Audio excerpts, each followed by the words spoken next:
Jagdish Chandra Bose. Sir Jagdish Chandra Bose CSI की FRS एक जीव विज्ञानी, भौतिक विज्ञानी, वनस्पतिशास्त्री और विज्ञान कथा के प्रारंभिक लेखक थे। उन्होंने रेडियो और माइक्रोवेव ऑप्टिक्स की जांच का बीड़ा उठाया, विज्ञान के क्षेत्र में महत्वपूर्ण योगदान दिया और भारतीय उपमहाद्वीप में प्रायोगिक विज्ञान की नींव रखी। IEEE ने उन्हें रेडियो विज्ञान के पिता में से एक का नाम दिया।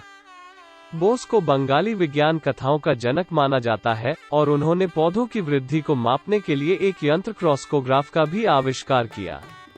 उनके सम्मान में चंद्रमा पर एक गड्ढा नाम दिया गया है। उन्होंने बोस इंस्टीट्यूट की स्थापना की, जो भारत का एक प्रमुख शोध संस्थान है और इसके सबसे पुराने संस्थानों में से एक है।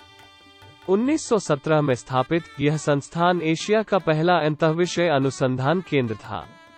उन्होंने अपनी मृत्यु तक अपनी स्थापना से लेकर बोस संस्थान के निदेशक के रूप में कार्य किया। भारत के ब्रिटिश शासन के दौरान बंगाल प्रेसिडेंसी के मुंशीगंज में जन्मे बोस ने सेंट जेवियर्स कॉलेज, कलकत्ता से स्नातक किया। वो चिकित्सा का अध्ययन करने के लिए इंग्लैंड के लंदन विश्वविद्यालय में गए, लेकिन स्वास्थ्य समस्याओं के कारण चिकित्सा में अध्ययन नहीं कर सके। इसके बजाय उन्होंने कैम्ब्रिज में नोबेल विजेता लॉर्ड रेले के साथ अपना शोध किया और भारत लौट आए। वे भौतिकी के प्रोफेसर के रूप में कलकत्ता विश्वविद्यालय के प्रेसिडेंसी कॉलेज में शामिल हुए। वहां नस्लीय भेदभाव और धन और उपकरणों की कमी के बावजूद बोस ने अपने वैज्ञानिक अनुसंधान को आगे बढ़ाया। उन्होंने सुदूर वायरलेस सिग्नलिंग के अपने शोध में उल्लेखनीय प्रगति की और सबसे पहले रेडियो संकेतों का पता लगाने के लिए सेमीकंडक्टर जंक्शनों का उपयोग किया। हालांकि इस आविष्कार से व्यावसायिक लाभ प्राप्त करने की कोशिश करने के बजाय बोस ने अपने आविष्कारों को सार्वजनिक किया ताकि दूसरों को अपने शोध को और विकसित करने की अनुमति मिल सके। बोस ने बाद में प्लांट फिजियोलॉजी में कई अग्रणी खोज की। उन्होंने विभिन्न उत्तेजनाओं के लिए पौधे की प्रतिक्रिया को मापने के लिए अपने स्वयं के आविष्कार क्रिस्कोग्राफ का उपयोग किया और इस तरह वैज्ञानिक रूप से पशु और पौधे के ऊतकों के बीच समानता को साबित किया। हालांकि बोस ने अपने एक आविष्कार के लिए सहकर्मी के दबाव के कारण पेटेंट के लिए दायर किया था, लेकिन किसी भी तरह के पेटेंट के लिए उनकी आपत्ति अच्छी तरह से ज्ञात थी। अपने शोध को सुविधाजनक बनाने के लिए उन्होंने बेहद मामूली आंदोलनों को पंजीकृत करने में सक्षम स्वचालित रिकॉर्डर का निर्माण किया। इन उपकरणों ने कुछ हड़ताली नतीजे उत्पन्न किए, जैसे कि घायल पौधों का तरकश, जिसे बोस ने पौधों में महसूस करने की शक्ति के रूप में व्याख्या की। उनकी किताबों में रिस्पॉन्स इन लिविंग और नॉन लिविंग और पौधों की तंत्रिका तंत्र शामिल हैं। 2004 के BBC के एक सर्वेक्षण में बोस को 7वें महानतम बंगाली का वोट दिया गया था। प्रारंभिक जीवन और शिक्षा। जगदीश चंद्र बोस का जन्म बंगाली कायस्थ परिवार में मुंसगंज, बंगाल प्रेसिडेंसी में 30 नवंबर 1858 को बामा सुंदरी बोस और भगवान चंद्र बोस के घर हुआ था।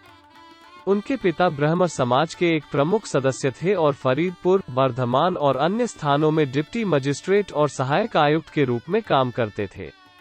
बोस की शिक्षा एक शाब्दिक स्कूल में शुरू हुई, क्योंकि उनके पिता का मानना कि किसी को अंग्रेजी शुरू करने से पहले अपनी मातृभाषा को जानना चाहिए और यह कि किसी को अपने लोगों को भी जानना चाहिए। 1915 में बिक्रमपुर सम्मेलन में बोस ने कहा, उस समय बच्चों को अंग्रेजी स्कूलों में भेजना एक कुलीन स्थिति का प्रतीक था। शाब्दिक स्कूल में, जिसे मुझे भेजा गया था, मेरे पिता के मुस्लिम परिचारक का बेटा मेरी दाईं ओर बैठा था और एक मछुआरे का बेटा मेरी बाईं ओर बैठा था। वे मेरे नाटककार थे। मैंने पक्षियों, जानवरों और जलीय जीवों की उनकी कहानियों को मंत्रमुग्ध कर दिया। शायद इन कहानियों ने मेरे मन में प्रकृति के कामकाज की जांच में गहरी दिलचस्पी पैदा की। जब मैं अपने स्कूल के साथियों के साथ स्कूल से घर लौटा, तो मेरी माँ ने बिना किसी भेदभाव के हम सभी का स्वागत किया और खिलाया। यद्यपि वो एक रूढ़िवादी पुराने जमाने की महिला थी, इसकी वजह उनके साथ मेरी बचपन की दोस्ती थी। मुझे कभी इस बात का एहसास नहीं हुआ कि दो समुदायों, हिंदू और मुस्लिमों के लिए एक समस्या मौजूद है। बोस 1869 में हरे स्कूल और फिर कोलकाता में सेंट जेवियर्स स्कूल में शामिल हुए। 1875 में उन्होंने कलकत्ता विश्वविद्यालय की प्रवेश परीक्षा उत्तीर्ण की और उन्हें कलकत्ता के सेंट जेवियर्स कॉलेज में भर्ती कराया गया। सेंट जेवियर्स में बोस जेसुइट फादर यूजीन लाफोंट के संपर्क में आए, जिन्होंने प्राकृतिक विज्ञानों में अपनी रुचि विकसित करने में महत्वपूर्ण भूमिका निभाई। उन्होंने 1879 में कलकत्ता विश्वविद्यालय से B.A. बोस भारतीय सिविल सेवा के लिए प्रतिस्पर्धा करने के लिए इंग्लैंड जाना चाहते थे। हालांकि उनके पिता, एक सिविल सेवक, ने योजना को रद्द कर दिया था। वो अपने बेटे को एक विद्वान होने की कामना करता है, जो खुद पर शासन करने वाला नहीं होगा। बोस लंदन विश्वविद्यालय में चिकित्सा का अध्ययन करने के लिए इंग्लैंड गए। हालांकि उन्हें खराब स्वास्थ्य के कारण छोड़ना पड़ा।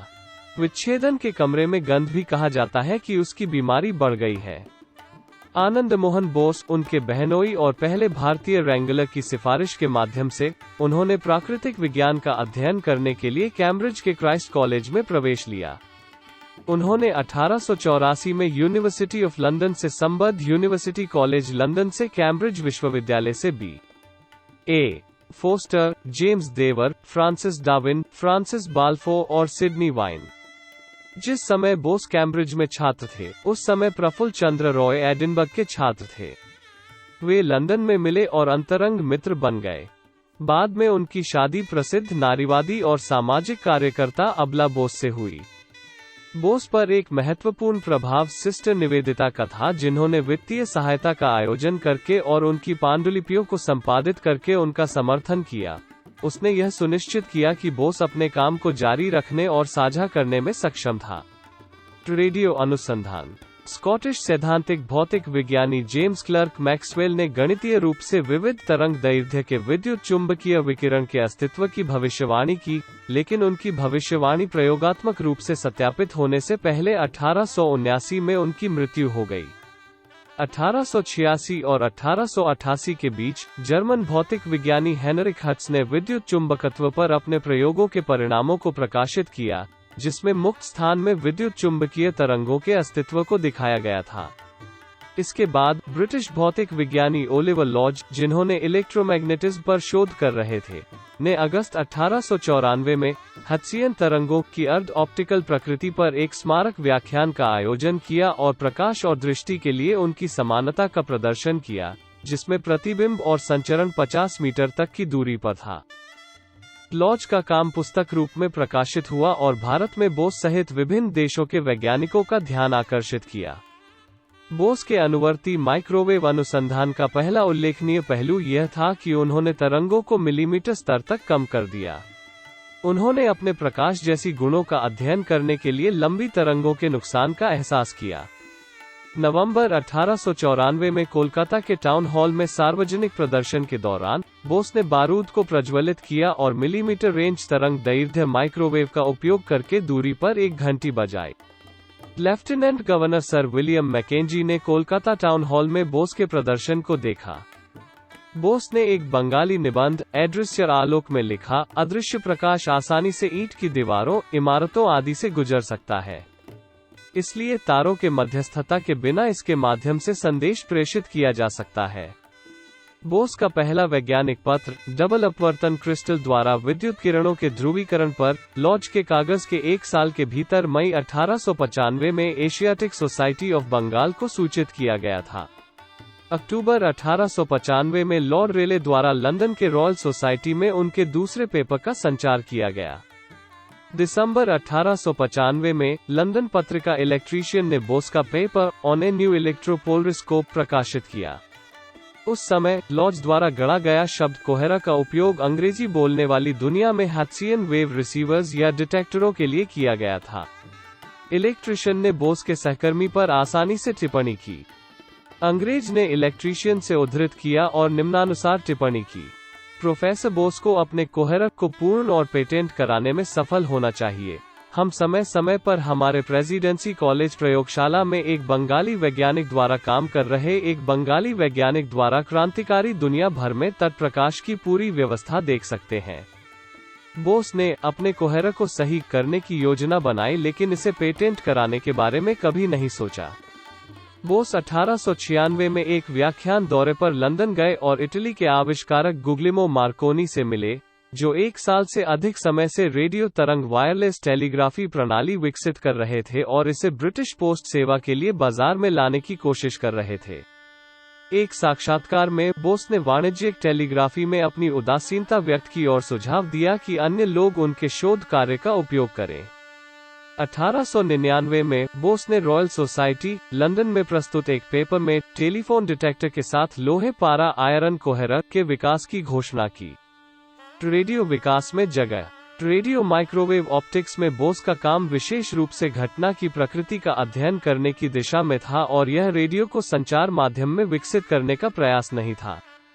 उनका प्रयोग इसी अवधि के दौरान हुआ था जब गुगिमो मार्कोनी विशेष रूप से वायरलेस टेलीग्राफी के लिए डिजाइन किए गए एक रेडियो सिस्टम पर सफलता बना रहे थे और अन्य लोग रेडियो तरंगों के लिए व्यवहारिक अनुप्रयोग पा रहे थे, जैसे कि रूसी भौतिक विज्ञानी अलेक्जेंडर स्टेपानोविच पोपोवियन तरंग आधारित लाइटनिंग डिटेक्टर, जो लॉज द्वारा प्रेरित भी है।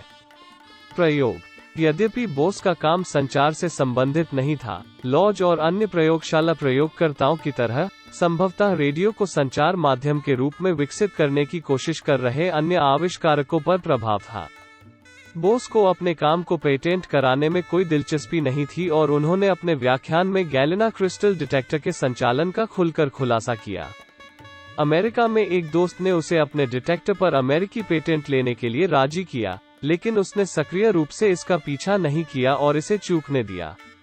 उद्धरण चिन्ह। बोस रेडियो तरंगों का पता लगाने के लिए सेमीकंडक्टर जंक्शन का उपयोग करने वाले पहले व्यक्ति थे और उन्होंने विभिन्न अब सामान्य माइक्रोवेव घटकों का आविष्कार किया। 1954 में पियर्सन और ब्रेटन ने रेडियो तरंगों के डिटेक्टर के रूप में एक सेमी कंडक्टिंग क्रिस्टल के उपयोग के लिए बोस को प्राथमिकता दी।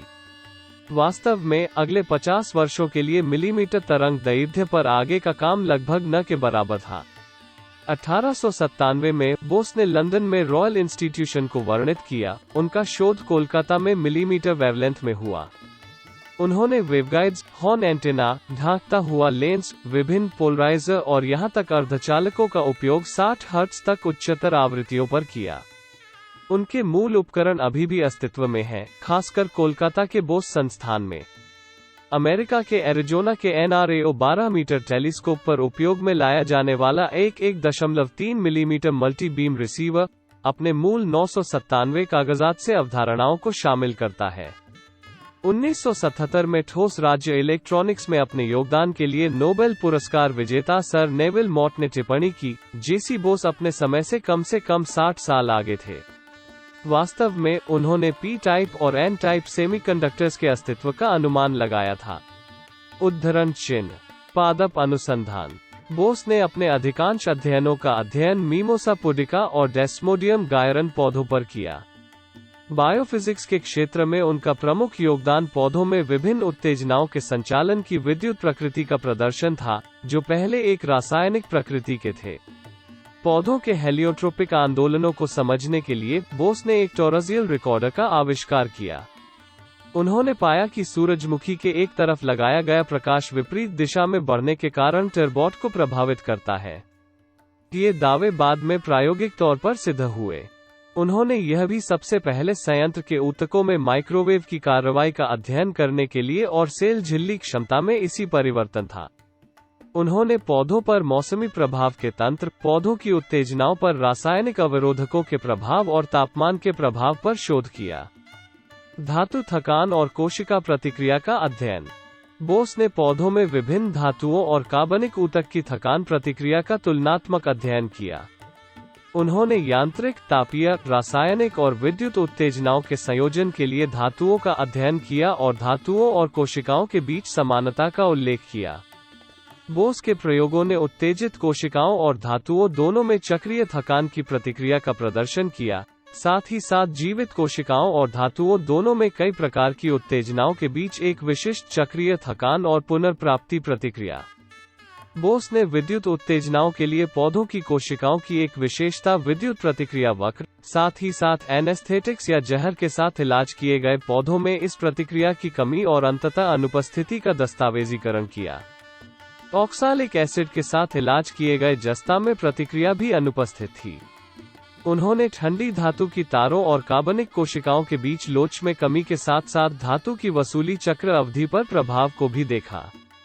कल्पित विज्ञान। 1896 में बोस ने एक छोटी कहानी निरुद्देश्य कहानी लिखी, जिसे बाद में विस्तारित किया गया और 1921 में अब तक के संग्रह में नए शीर्षक पलातक तुप के साथ जोड़ा गया। यह बंगाली विज्ञान कथाओं के पहले कार्यों में से एक था। इसका अंग्रेजी में बोधिसत्व चट्टोपाध्याय ने अनुवाद किया है। बोस संस्थान 1917 में बोस ने कोलकाता, पश्चिम बंगाल, भारत में बोस संस्थान की स्थापना की। उनके निधन तक बोस पहले 20 वर्षों तक इसके निदेशक थे। आज यह भारत का एक सार्वजनिक शोध संस्थान है और सबसे पुराना भी है। बोस ने 30 नवंबर 1917 को अपने उद्घाटन भाषण में संस्थान को राष्ट्र को समर्पित करते हुए कहा, मैं आज इस संस्थान को समर्पित करता हूँ, केवल एक प्रयोगशाला नहीं बल्कि एक मंदिर। भौतिक विधियों की शक्ति उस सत्य की स्थापना पर लागू होती है जिसे प्रत्यक्ष रूप से हमारी इंद्रियों के माध्यम से महसूस किया जा सकता है, या कृत्रिम रूप से निर्मित अंगों के माध्यम से अवधारणात्मक सीमा के विशाल विस्तार के माध्यम से। 32 साल पहले मैंने विज्ञान का शिक्षण चुना था मेरे व्यवसाय के रूप में। यह माना जाता था कि अपने बहुत ही अजीब संविधान के द्वारा भारतीय मन हमेशा प्रकृति के अध्ययन से दूर आध्यात्मिक अनुमानों की ओर रुख करेगा। यहाँ तक जांच की क्षमता और सटीक अवलोकन को मौजूद माना गया था। उनके रोजगार के लिए कोई अवसर नहीं थे। वहाँ न तो अच्छी तरह से सुसज्जित प्रयोगशालाएं थीं और न ही कुशल यांत्रिकी। यह सब बहुत सच था। यह मनुष्य के लिए परिस्थितियों की शिकायत करने के लिए नहीं है, बल्कि बहादुरी से स्वीकार करने, संघर्ष करने और उन पर हावी होने के लिए है। और हम उस दौड़ से संबंधित हैं जिसने सरल साधनों के साथ महान कार्यों को पूरा किया है। विरासत और सम्मान। इतिहास में बोस के स्थान का अब पुनर्मूल्यांकन किया गया है। उनके काम ने रेडियो संचार के विकास में योगदान दिया हो सकता है। उन्हें मिलीमीटर लंबाई के विद्युत चुंबकीय तरंगों की खोज और बायोफिजिक्स के क्षेत्र में अग्रणी होने का श्रेय भी दिया जाता है। उनके कई उपकरण अभी भी प्रदर्शन पर हैं और 100 वर्षों के बाद अब काफी हद तक उपयोग योग्य हैं। उनमें विभिन्न एंटेना, पोलराइजर और वेवगाइड शामिल हैं, जो आज आधुनिक रूपों में उपयोग में बने हुए हैं। 1958 में उनकी जन्म शताब्दी मनाने के लिए पश्चिम बंगाल में JBNSTS छात्रवृत्ति कार्यक्रम शुरू किया गया था। उसी वर्ष भारत ने एक डाक टिकट जारी किया जिसमें उनका चित्र अंकित था। उसी वर्ष पीयूष बोस द्वारा निर्देशित एक डॉक्यूमेंट्री फिल्म आचार्य जगदीश चंद्र बोस रिलीज हुई। इसका निर्माण भारत सरकार के फिल्म प्रभाग द्वारा किया गया था। फिल्म्स डिवीजन ने एक और डॉक्यूमेंट्री फिल्म का भी निर्माण किया, जिसका शीर्षक फिर से आचार्य जगदीश चंद्र बोस रखा गया। इस बार प्रमुख भारतीय फिल्म निर्माता तपन सिन्हा ने निर्देशित किया।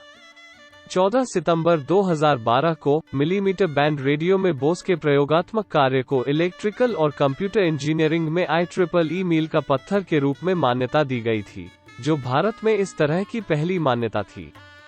30 नवंबर 2016 को बोस को उनके जन्म की 158वीं वर्षगांठ पर एक गूगल डूडल में मनाया गया था।